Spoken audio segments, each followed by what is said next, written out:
So in our previous videos, we've been talking about different insect vectors and how we can control them.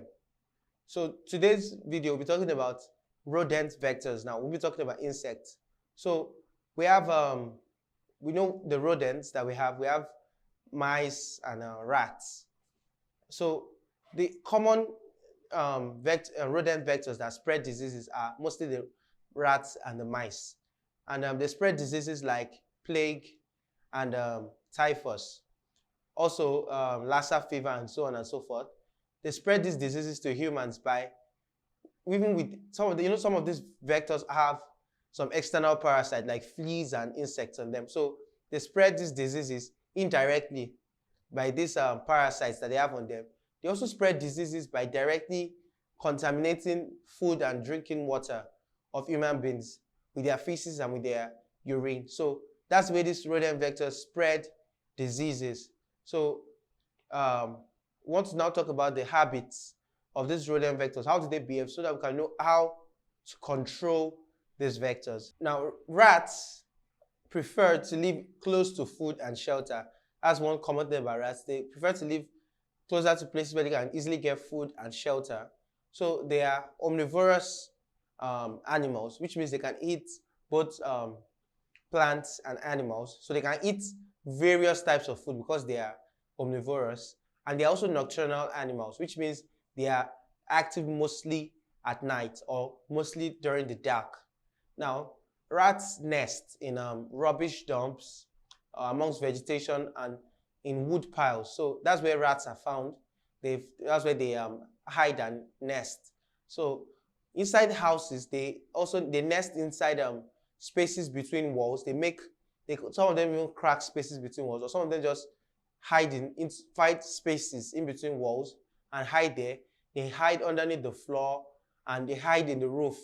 So that is where rats hide, rats and mice. They also make holes in the soil or into the ground.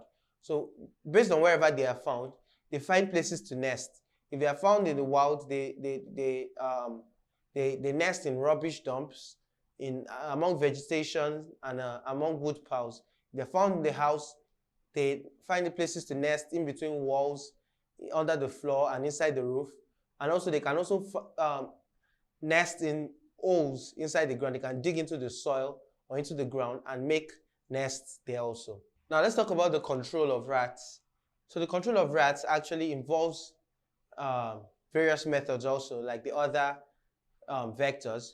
So we can control rats environmentally. We have environmental methods, and environmental methods includes us controlling rats by preventing their breeding and their nesting, destroying the places where they nest, and also by preventing them from getting food. So that way we can prevent rats environmentally. And these methods include storing all food, whether food for humans or food for animals, properly so that rats cannot get at them. And also to prevent rats from getting to our food or the food of animals, we can build rat-proof grain stores. So we can build stores that are rat-proof to prevent rats from getting to those food that we store there. So we store all our food properly to prevent rats from getting to them. That's one way. Then also we keep refuse. So we mentioned that rats are found in refuse dumps. They nest in refuse dumps. So make sure we keep refuse, especially food wastes, properly covered in bins so that they can be subsequently disposed.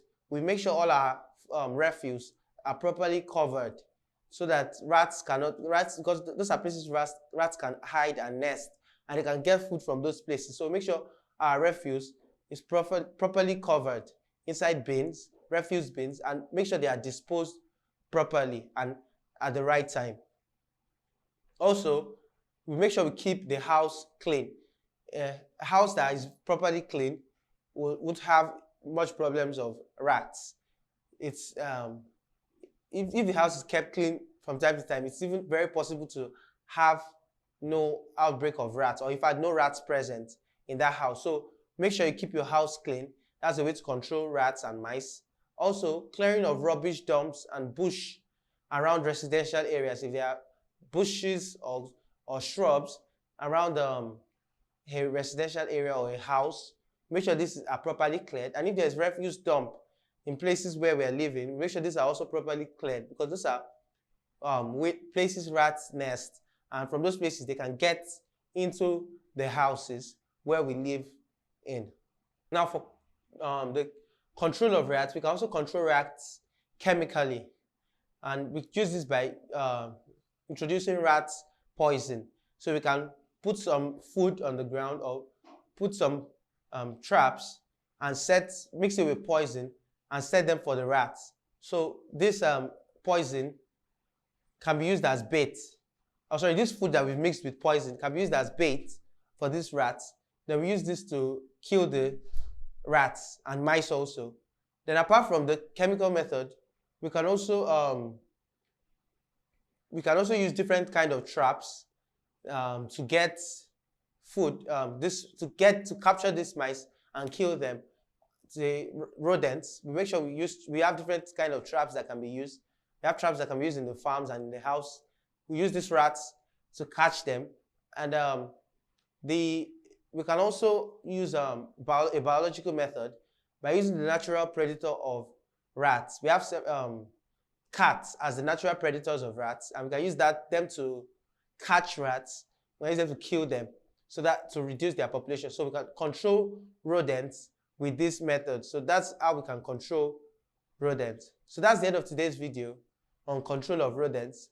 I've come to the end of control of vectors. So in our subsequent videos, we'll still continue our series on towards health.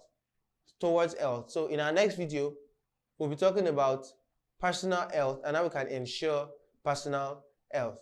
See you in our next video.